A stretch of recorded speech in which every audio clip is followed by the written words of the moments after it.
All right, we're back. BC, what's going on, man? Good to be here, man. Another day, another day. They're all blending together now.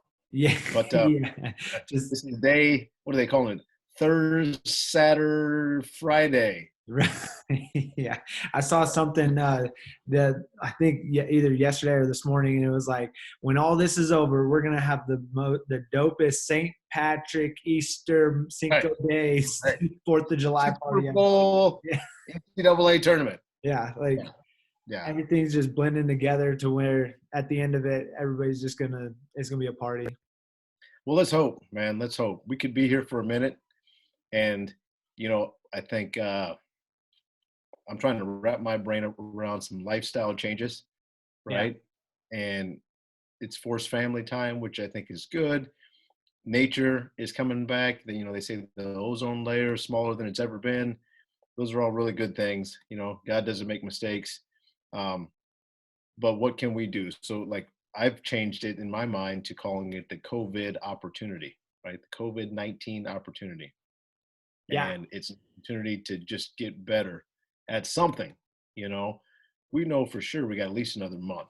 So, what can you do in 30 days yeah. and Yeah, beyond? and I was thinking about this yesterday, and it's like our lives are everything is based on approach, right? Like I think that is such like a strong word to just have an understanding of it's, and it goes throughout the day. It's not just how you approach everything, right? But it's how do you approach the next thing, like what's in line, like when I wake up in the morning and I've got to run and it's dark outside and I have to run outside now because the treadmills, there's no gyms, there's no treadmills, like I have Mhm. nothing like that. So my approach to that, I can either whine and complain about it and be pissy or skip it altogether, or I can say, like you said, this is an opportunity for me to get better.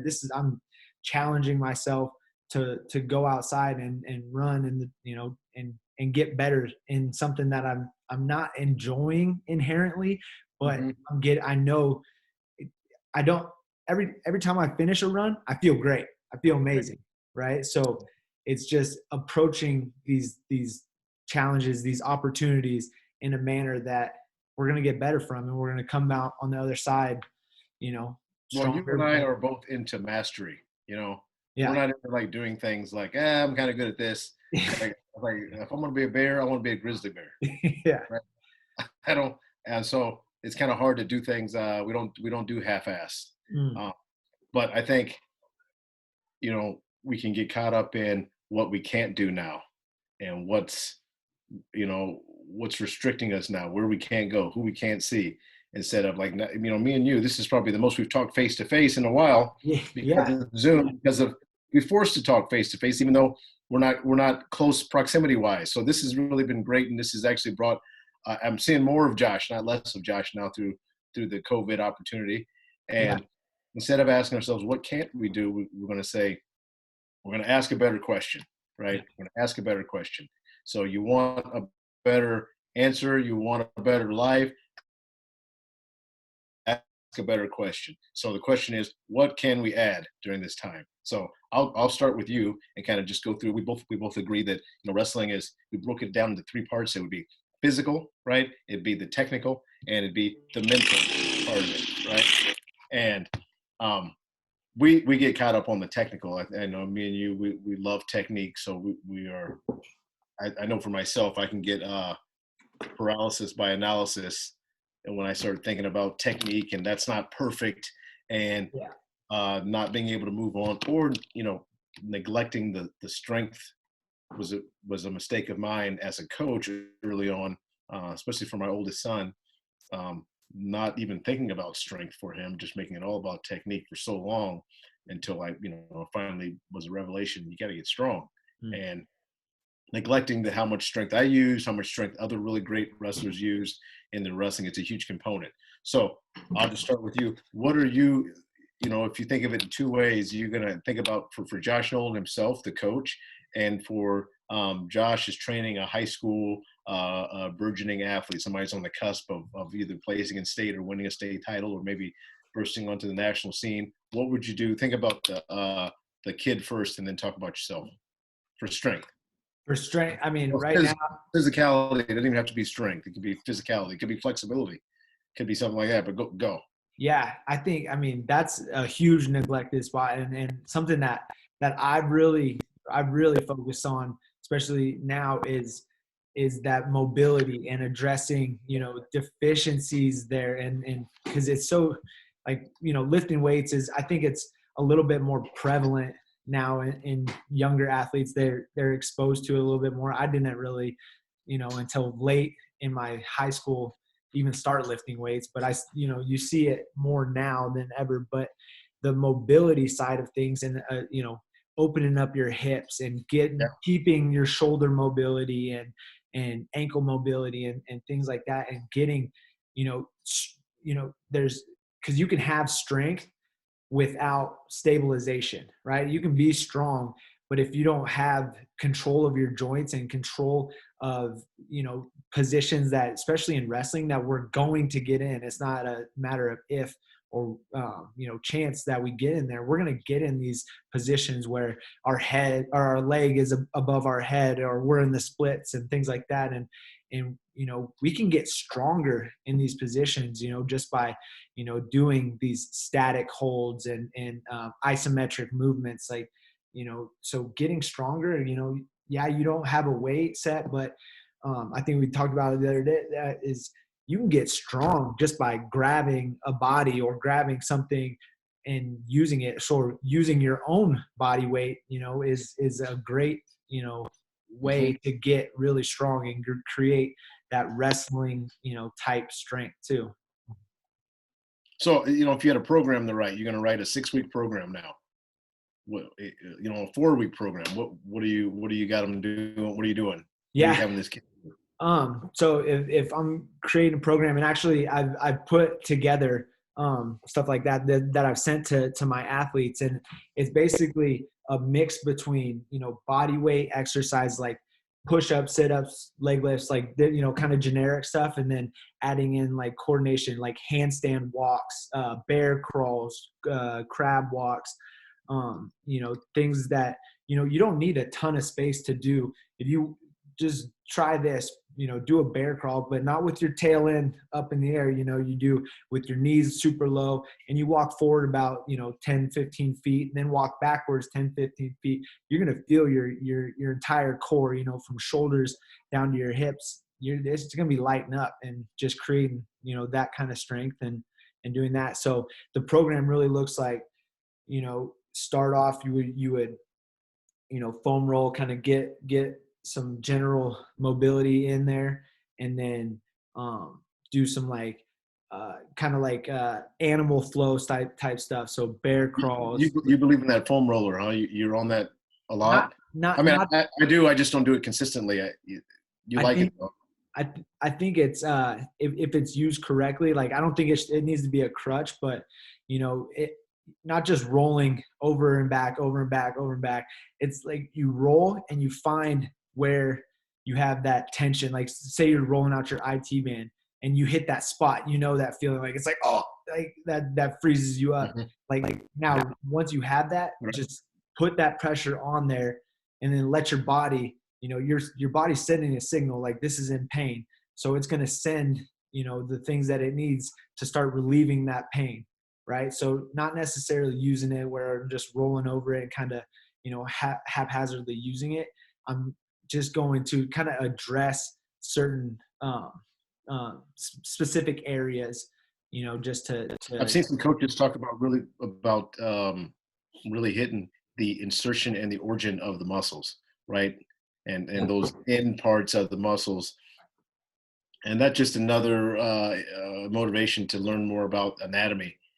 As I teach my students and the kids that I coach and my own children about, as we're lifting, I start talking about anatomy and how the stuff works, and I can see the wheels turning. It's like I wish I had this information myself mm, when I was training, because I would have trained more efficiently. I would have trained with a little bit more motivation. I would have trained with a little bit more purpose, because I know why this is helping me. And I think that's a big thing for kids, especially high school kids, is telling them why we're doing this. This is why. This is why that's helping you. And if you don't know why, then you can't articulate why. So it's that that continual education of yourself, right? Yeah, I mean that's I think about it all the time because like I started out with like a uh, PT major, like I want to Right. do that kind of thing, and then I veered off from that because I didn't really understand it. It was a lot of work too, and I was like, Oh, I got science. yeah, I was like, I gotta get out of here. Yeah. But as I started coaching and wanting to know more, I self-educated, Hmm. back to, all the stuff that I could have learned if I was given it in maybe a more conducive or a way that I would have liked it. Um, but I think Yeah. that self-education is Well, huge. that's part of why you're a good coach yourself too. It's like I think you realize how few really awesome coaches there are, or awesome teachers that make a difference Hmm. in your career. There's a lot of people that support you and do things for you or serve roles, open up the gym or whatever. But that's different than actually taking you from here to there and making a difference in you winning or your performance or in your life or in your outlook or in your philosophy. So there's just not many people that we meet like that. So what do you think from a technical standpoint? How would you address that? Technique, What would you add? What would you add? Better ask a better question. What would you add? so I would add something that I never really did. I never really broke down video, and I didn't have video of myself. Like videos weren't so prevalent back then. Like there wasn't track wrestling and flow wrestling, at every single Mhm. event that we had.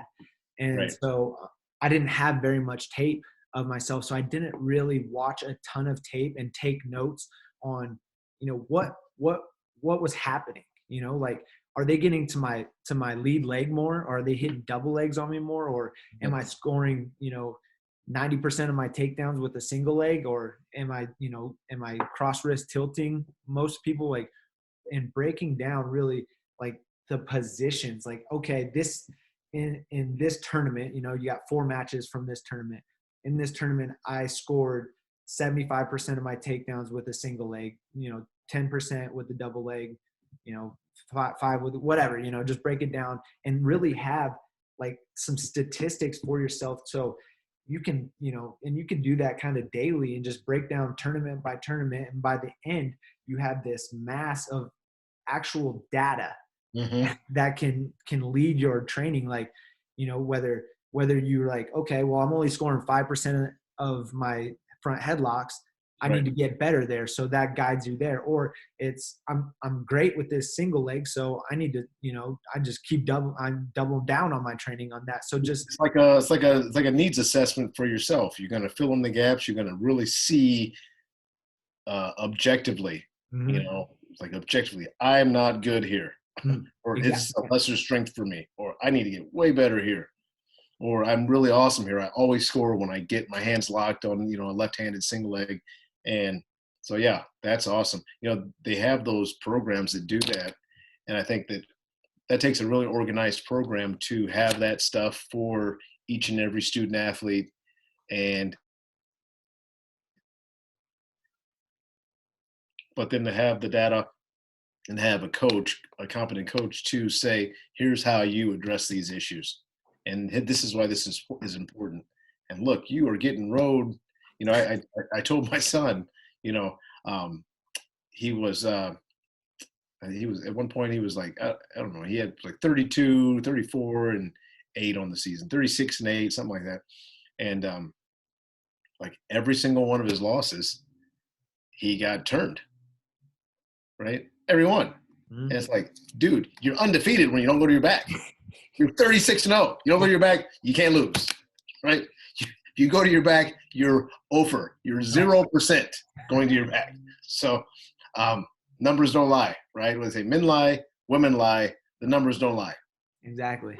Exactly. Yeah. I think, and just, yeah, being objective. And yeah, we used Matt Boss my last year when I was coaching at Northern. And yeah, those programs I think there's a couple different ones of them now, but they're huge. It makes it so easy, like, Yeah. to, at least see it. And then, yeah, like you said, having a coach that can sit in there with you, or even, you could do this, right? Get on the phone or get on Zoom with your coach and be like, you can both bring Yes. up the same. If you have a program like that, you can bring up the match and literally go through it. So you're saying do this now, go through now your matches and start addressing yourself, and then take some numbers yourself Yeah. and get stats right now while you got the time to do it, and then start looking at those areas. And Yeah. maybe even going back to some technical videos, it's like, okay, front headlock offense, YouTube search front headlock offense, and go to town. Yeah. I mean, it's so accessible now. Like I was literally just, before we jumped on, I was watching technique videos that are on YouTube. Like you Yeah, just pull them up on your TV. It's never exactly. been It's easier. crazy. It's crazy. They don't know how lucky they are. Right. There's none of that. Like I remember you had at least just a I box of VHSs, boxes, boxes, boxes, and boxes. boxes. Yeah, And yeah, I remember it because you would give me them, yeah, like, and not give me, but you'd let me take them and I'd go and I'd watch the VHS. And this is, yes, yes. 2007. This isn't that long Right. ago, but No, that's what we were doing. right, right. Well, I just think about how OCD I would have been watching YouTube if I had all this stuff back in the day. It would have been a lot more fun. I'd have Yeah. had more technique. Yeah. Um, um, okay, mental side of it. Like, what are you going to do from a mental standpoint to improve yourself right now You gotta, to me, as an athlete? yeah, to me, it comes down to really listening to the right things and ingesting the right things. So you know, a, finding ways to address your inner dialogue. Mhm. Like, so focusing on being able to reframe all of these situations, just like we talked at the beginning. It's your approach to everything. It's looking at this as an opportunity versus a problem or a negative. So you know there's podcasts, there's audio books. You don't even have to freaking read anymore.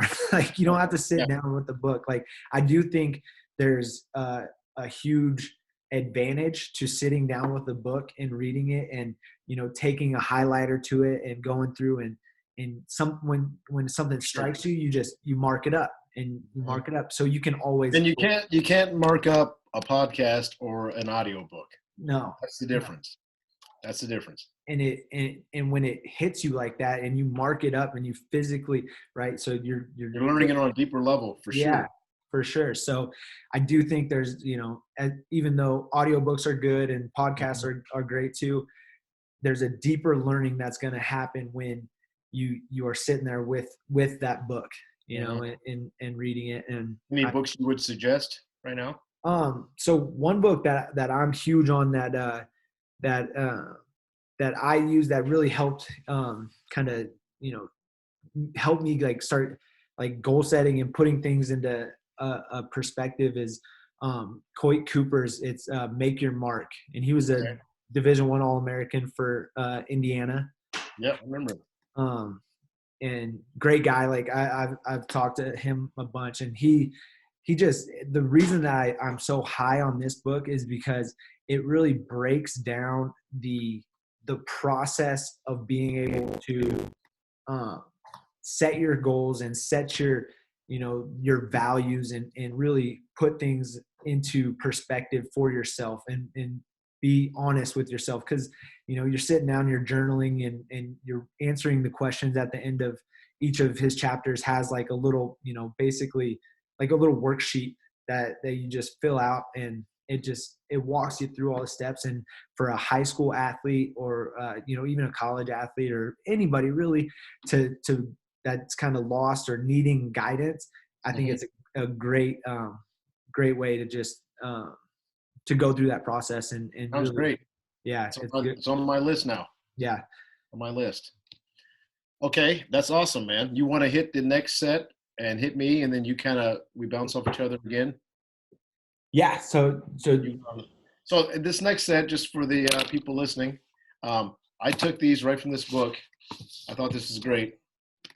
It's Tim Ferriss, His Tools of Titan. This is a really neat book because it's not like, doesn't read like a novel or anything like that. It's like little snippets of just useful information. And so the chapter I'm reading from is deconstructing a sports skill with questions, right? So it's like if you had a chance to talk to somebody about how to get good at something, here's a set of questions that you might ask, okay? And for anybody out there listening, obviously you guys can steal these questions and ask them to somebody that you respect and get some answers on how you can get better. So go ahead, hit me with the first one. All right.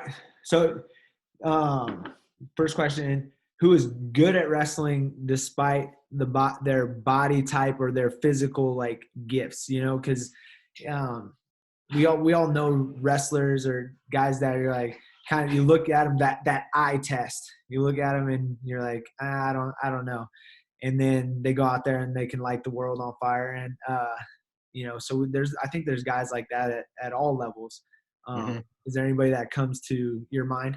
Well, I just kind of think about body types and styles. You know, to me, I'd much rather wrestle a short, stocky guy than a long, rangy guy. So to say which body style is better or bad for wrestling, it's hard to say because, you know, there's champions of all different body styles in wrestling. That's what's so awesome about our sport.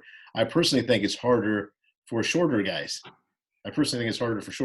Even though that's kind of like been the prototype of wrestlers for so long, is short, stocky guys. So, you know, to me, if I see like let's say like a Dayton Fix was to beat somebody like Seth Gross, that would be really impressive to me. If Dayton Fix could beat Seth Gross, Right. Because I look at that and I say Seth Gross has got an inherent advantage over Dayton Fix just because of his body style.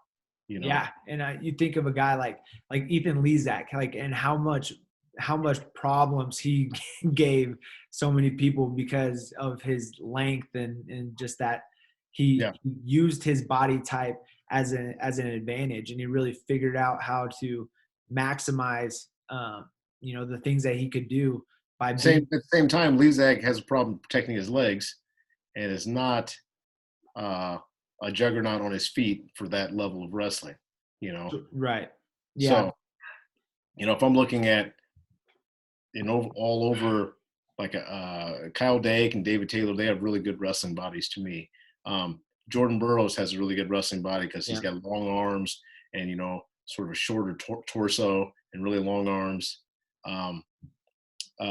So those guys have an inherent advantage. So I think that they're good for their body style. And, you know, like I said,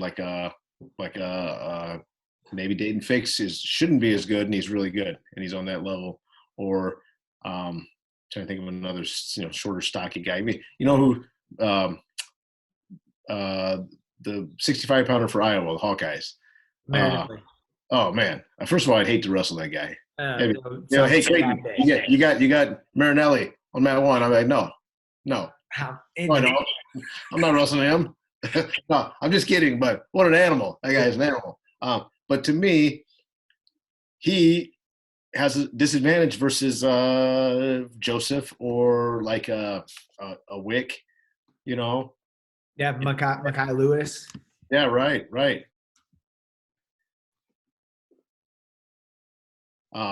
So, but I think, you know, it's all about the size of your heart, right?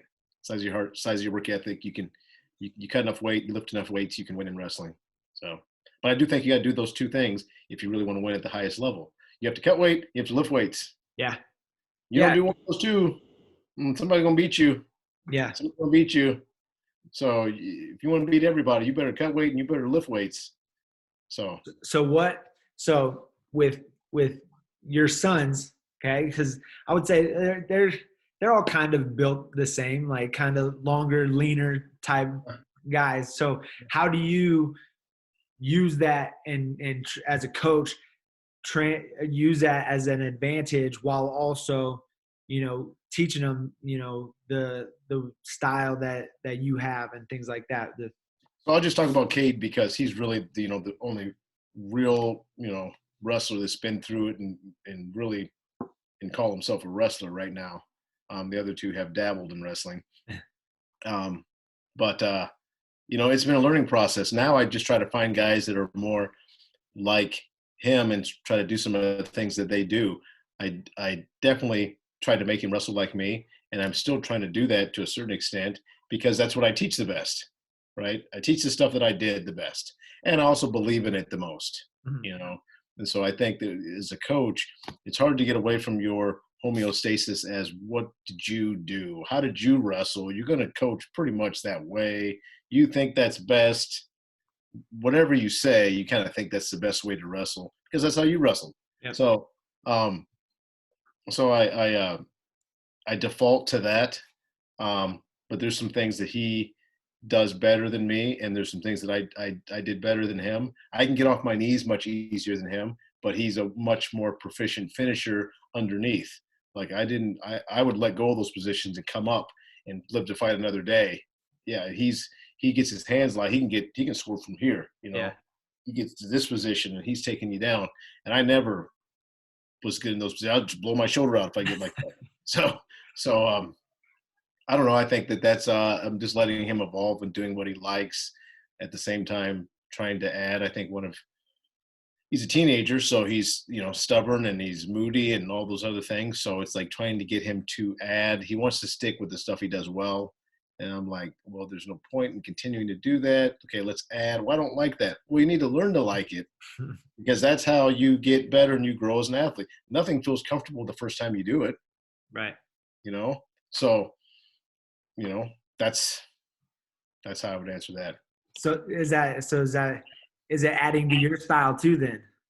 As Uh, you learn to teach it, is it adding to the things that you're able to do and able to teach? Definitely the things I'm able to teach, and I still, talking about style. We both love to wrestle still, so it's like we're still trying to improve as wrestlers too, even though it's kind of silly.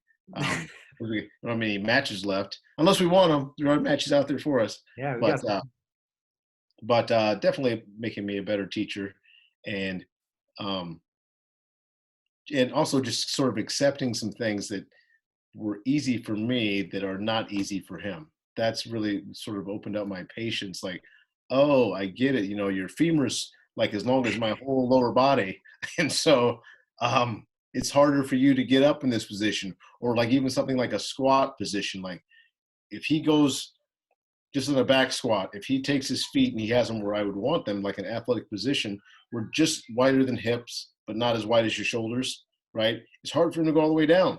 Mhm. But for me, I can go all the way down in that position. And he's got to take his feet wider to go all the way down like that. And it's something that I didn't really take into account. And I was like, oh, you're just being lazy. You don't want to go down all the way, But it's like a mechanical thing. Right. So, you know, learning, get more patient.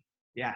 No, I like that. And yeah, I think that's, you know, the, the best thing about kind of evolving as a coach is really seeing, and being able to verbalize some things that maybe you didn't do, or you didn't, and be able to teach and help these kids, because unfortunately, even though I'm, like you said, I'm going to teach, my style, our style, I'm going to teach that first.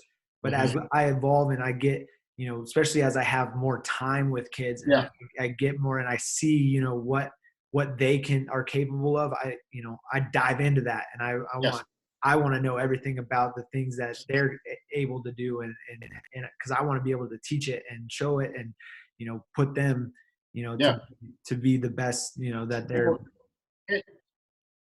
you're basing it off their body style and what they're good at and what they're showing you that they want, the positions they want to be in and that they like. And like, even though I was teaching you to wrestle the same stuff that I like to do, you did things a little differently than me, and you're more flexible than me, and your fake looked a little bit different, and your hips could drop a little bit lower.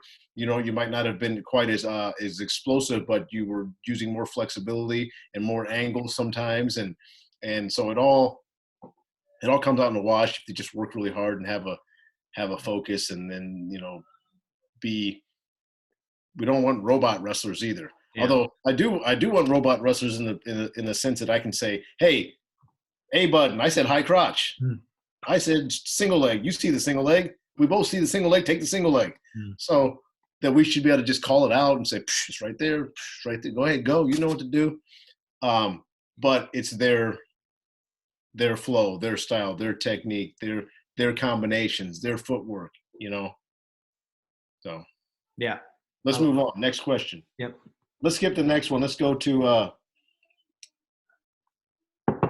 pick one. Go ahead. All right, let's go. Okay, so I like this question because it's who trained you, and how have you used that to train other athletes, or maybe specifically, obviously, um, That's a great question. yeah, I love it because it really can go, our the influence over our wrestling career is just, it can be, like you said, it zeroes in basically, right? Where it starts, we have our dad coaches and Yeah. everything like that that are, just Yeah. doing it for the love of the sport. And then as you get better, it zeroes in on the coaches that, really impact you for long periods of time. Well, I think, my journey is obviously different than your journey, and I didn't have a figure like me for in your life.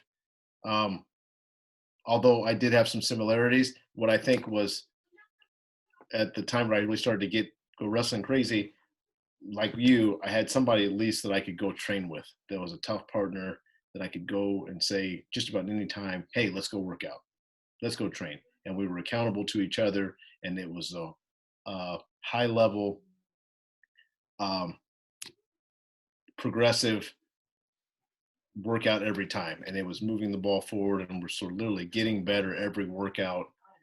And with this one other person, or maybe one or two or three other people that you kind of can rotate through, but usually it's just one other person.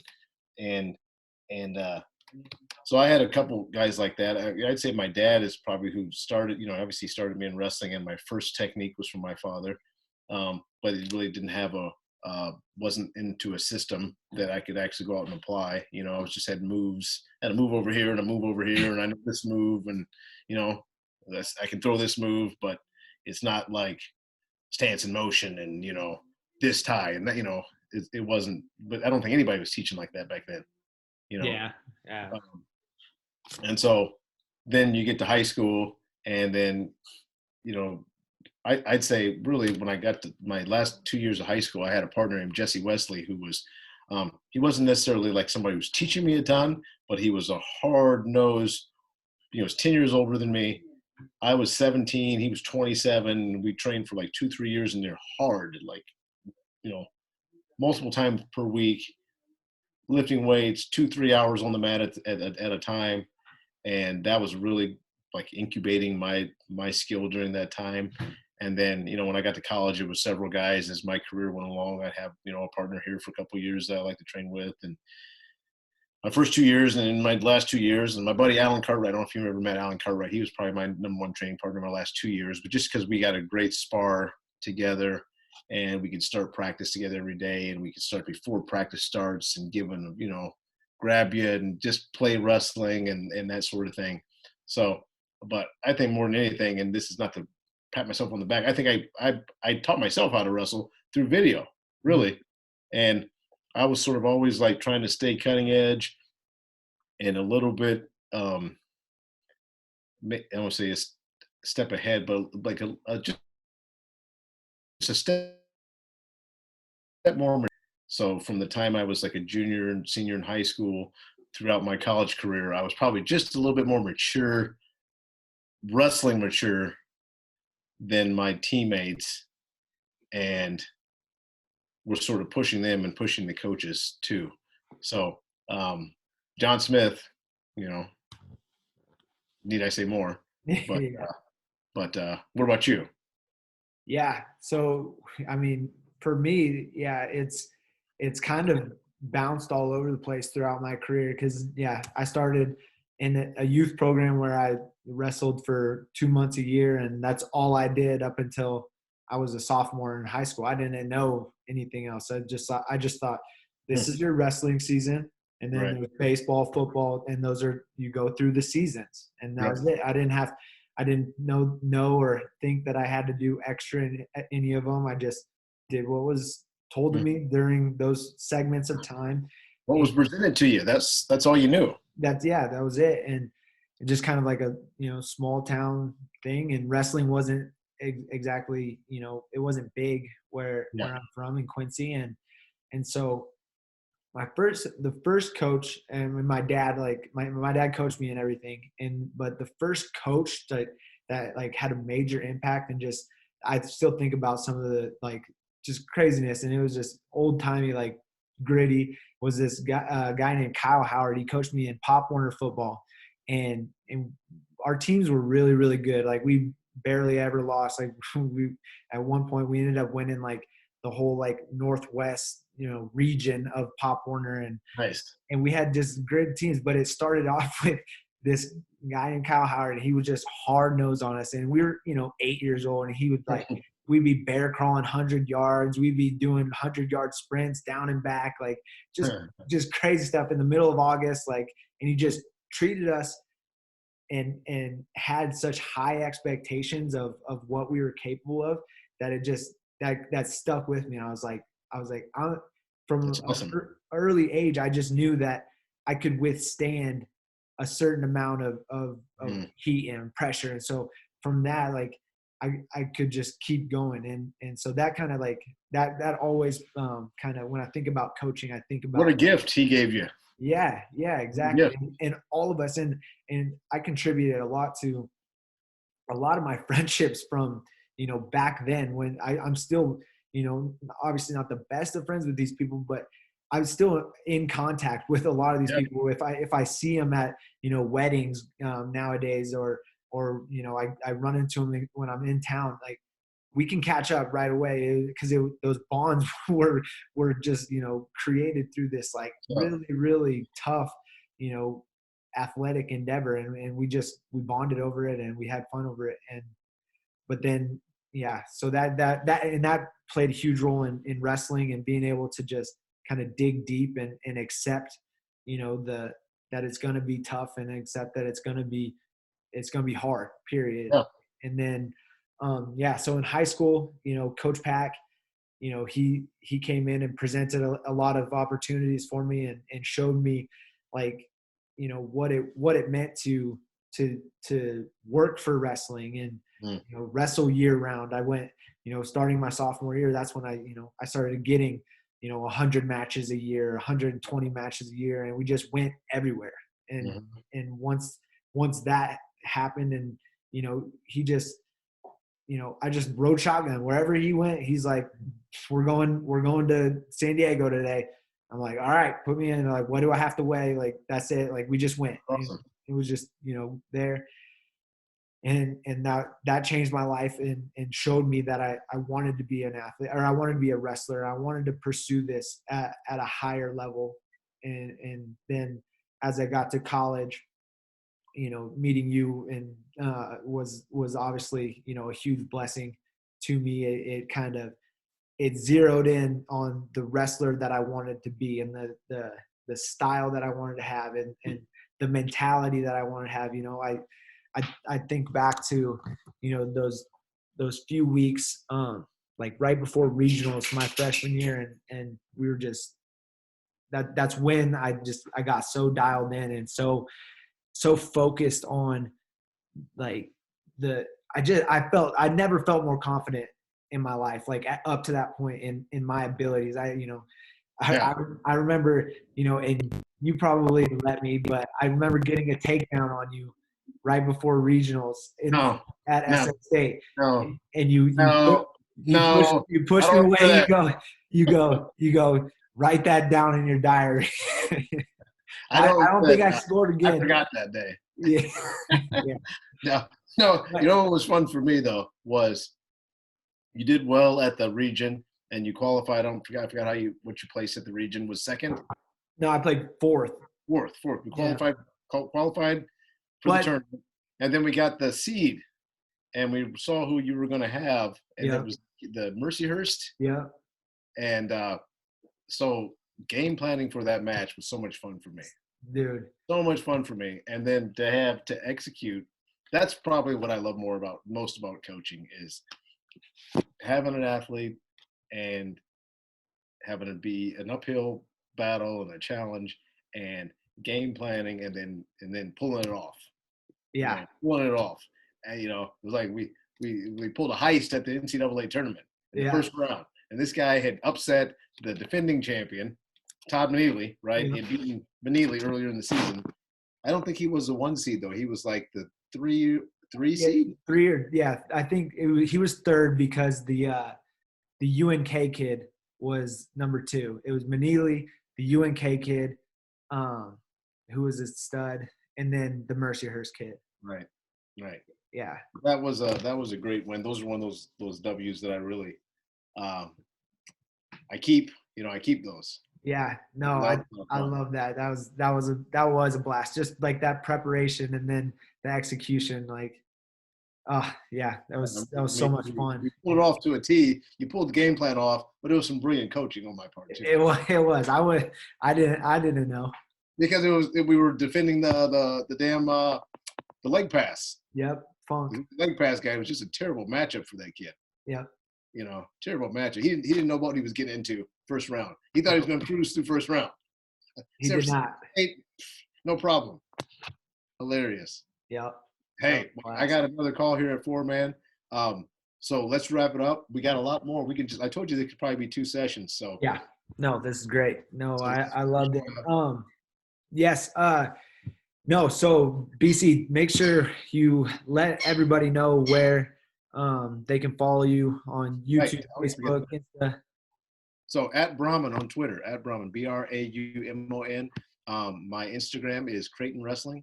And then I got a Creighton School of Wrestling fan page. You can probably find that. Just search Creighton School of Wrestling. And then my YouTube channel is Creighton Wrestling. So that's what I'm really trying to push is got those videos coming out on a regular basis on YouTube. And I'm doing some polls and asking my people to watch my videos what they want to see. So I'm gonna be doing more technique this Corona break, this Corona opportunity. Okay, bro. Hey, let's talk again next week. Yep, let's do it.